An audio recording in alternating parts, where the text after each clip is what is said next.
राजद का और उनके जो गठबंधन का अब कोई भविष्य नहीं है। राजद पहले अपने घर में लड़ाई जीते तब तो आएगी आगे। महागठबंधन सीट तो शेयरिंग फाइनल कर नहीं पा रही है, तो वो लोग सरकार बनाने का तो सपना देखे, सपना सबको देखने का अधिकार है। तो अब बिहार के आदमी सब समझ गिल बा कि भैया बिहार के भविष्य अगर और बढ़िया करे के बा हमनी के अपने बच्चन के भविष्य तो एनडीए के संग हो। तो भाजपा कभी भी अपने वरिष्ठ लोगों को काटती नहीं है, उनके दायित्व को बदलती है और इसलिए हमारे लोग समझ भी जाते हैं उसको। नीतीश कुमार मुख्यमंत्री होंगे फिर से? अरे उन्हीं के नेतृत्व में हम लोग लड़ रहे हैं। नीतीश जी हमारे नेता हैं। नेता मुख्यमंत्री नहीं हो सकते? अरे भाई नेता ही होता है और कौन होता है। नमस्कार, लाइव बिहार देख रहे हैं आप। आपके साथ मैं स्नेहा गुप्ता। आपको बता दें कि बीजेपी के नेता मनोज तिवारी ने एक बार फिर से महागठबंधन की सरकार पर निशाना साध दिया है। दरअसल उनसे सवाल किया गया सीट शेयरिंग को लेकर और ये भी पूछा गया कि इस बार बिहार में किसकी सरकार आएगी, तो उन्होंने सीधे तौर पे कहा कि महागठबंधन में सीट शेयरिंग का फॉर्मूला तो तय ही नहीं हो पा रहा है, तो सरकार दूर की बात है। क्या कुछ कह रहे हैं मनोज तिवारी, पहले आप इस वीडियो पर नजर डालिए। महागठबंधन सीट तो शेयरिंग फाइनल कर नहीं पा रही है, तो वो लोग सरकार बनाने का तो सपना देखे, सपना सबको देखने का अधिकार है।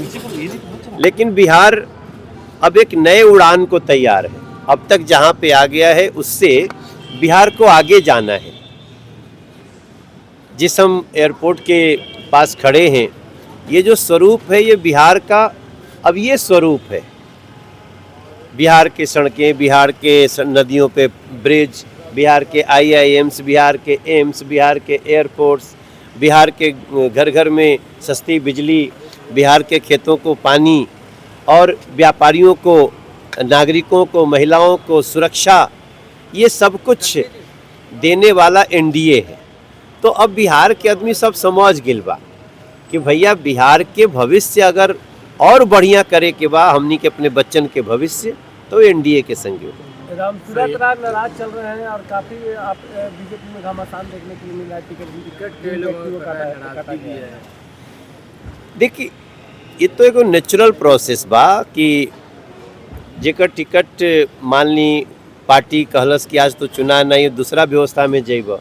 हमारे यहाँ टिकट नहीं कटता है, हमारे यहाँ व्यवस्था में काम अलग दिया जाता है। मैं आपको छोटा सा उदाहरण देता हूँ। हमारे 7 सांसद लोग दिल्ली में, तो 7 सांसद में 6 का टिकट काट दिया गया, तो बाद में उनको पार्टी ने क्या, उन्हीं में से कितने आज मंत्री हैं। तो भाजपा कभी भी अपने वरिष्ठ लोगों को काटती नहीं है, उनके दायित्व को बदलती है और इसलिए हमारे लोग समझ भी जाते हैं उसको। भारतीय जनता पार्टी कार्यकर्ताओं की पार्टी है। राजद ने शहाबुद्दीन के बेटे को फिर से टिकट दिया है। कितना सीट? राजद ने शहाबुद्दीन के बेटे को फिर से टिकट दिया है। अब राजद की बात राजद वालों से पूछिएगा। हम लोग तो इस समय बहुत सकारात्मक बात कर रहे हैं और पॉजिटिविटी के साथ जा रहे हैं। राजद का और उनके जो गठबंधन का अब कोई भविष्य नहीं है। राजद पहले अपने घर में लड़ाई जीते तब तो आएगी आगे। मेरा मानना है हम लोग सकारात्मक माहौल बना चुके हैं और उस सकारात्मकता को बिहार के लोग जिताएंगे, एनडीए को जिताएंगे। नीतीश कुमार मुख्यमंत्री होंगे 2025 में? जी भैया, नीतीश कुमार मुख्यमंत्री होंगे फिर से? अरे उन्हीं के नेतृत्व में हम लोग लड़ रहे हैं। नीतीश जी हमारे नेता हैं।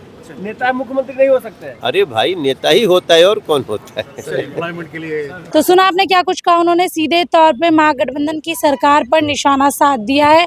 अगर बताएं बिहार की राजनीति के इन दिनों बिहार विधानसभा चुनाव की तारीखों का ऐलान हो गया और ऐसे में नॉमिनेशन की प्रक्रिया भी शुरू हो गई है। कल आखिरी दिन है नॉमिनेशन के पहले फेज के प्रक्रिया का और ऐसे में सबकी नज़र बनी हुई है कि आखिरकार पहले चरण में जिस तरीके से सीटों का बंटवारा हुआ, टिकट मिली, आगे क्या कुछ होता है। बने रहिए हमारे साथ, तब तक के लिए बहुत बहुत शुक्रिया।